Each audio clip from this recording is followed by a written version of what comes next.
আজি বিশ্ব নিৰ্মাতা বিশ্বকৰ্মাৰ পূজা। সকলোকে বিশ্বকৰ্মা পূজাৰ শুভেচ্ছা জনাইছোঁ। বিশ্বকৰ্মা পূজা কিয় উদযাপন কৰা হয় জানেনে আপুনি? বিশ্ব নিৰ্মাতা, সৃষ্টিৰ প্ৰথম সূত্ৰধাৰ তথা বিশ্বৰ প্ৰথমজন অভিযন্তা হিচাপে পৰিচিত বিশ্বকৰ্মাক প্ৰতি বছৰে ভাদৰ মাহৰ শেষৰটো দিনত পূজা অৰ্চনা কৰা হয়।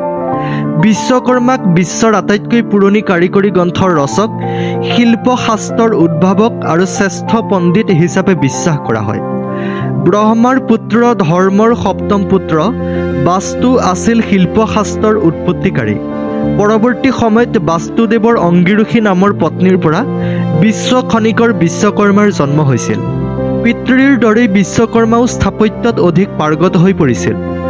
জগতৰ নিৰ্মাণ কাৰ্যত ব্ৰহ্মদেৱক সহায় কৰিছিল সৃষ্টিৰ নিৰ্মাতা বিশ্বকৰ্মাই। বিশ্বৰ খনিকৰ বিশ্বকৰ্মাই সত্যযুগতে নিৰ্মাণ কৰি উলিয়াইছিল দেৱতাসকলৰ স্বৰ্গলোক আৰু পৰৱৰ্তী সময়ত ত্ৰেতা যুগত সোণৰ লংকা, দ্বাপৰ যুগত দ্বাৰকা আৰু কলি যুগৰ আৰম্ভণিৰ আগতে নিৰ্মাণ কৰি উলিয়াইছিল হস্তিনাপুৰ আৰু ইন্দ্ৰপ্ৰস্থ নগৰী। ইয়াৰ উপৰি বৰ্তমান জগন্নাথ মন্দিৰো সৃষ্টিৰ নিৰ্মাতা বিশ্বকৰ্মাই নিৰ্মাণ কৰিছিল বুলি বিশ্বাস কৰা হয়।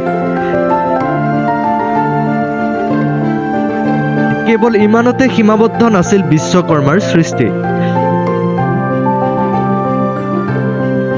ইয়াৰ উপৰিও দেৱ দেৱীৰ বাহন, অস্ত্ৰ শস্ত্ৰৰ নিৰ্মাণতো বিশেষ ভূমিকা লৈছিল বিশ্ব খনিকৰ বিশ্বকৰ্মাই। সেইবাবে হিন্দু ধৰ্মত ভগৱান বিশ্বকৰ্মাক শিল্পশাস্ত্ৰৰ আৱিষ্কাৰক হিচাপে বিশ্বাস কৰে। শিল্পকৰ্মৰ লগত জড়িত লোকসকলে প্ৰতি বছৰে ভাদৰ মাহৰ শেষৰটো দিনত সৃষ্টি নিৰ্মাতা বিশ্বকৰ্মাক পূজা কৰে। ইয়াৰ জৰিয়তে ব্যৱসায়ত সমৃদ্ধি লাভ কৰাৰ লগতে বৃহৎ লোকচানৰ পৰা হাত সাৰিব পাৰি বুলি এক জনবিশ্বাস আছে। পৰৱৰ্তী খবৰৰ বাবে চাই থাকক কাৰেণ্ট নিউজ।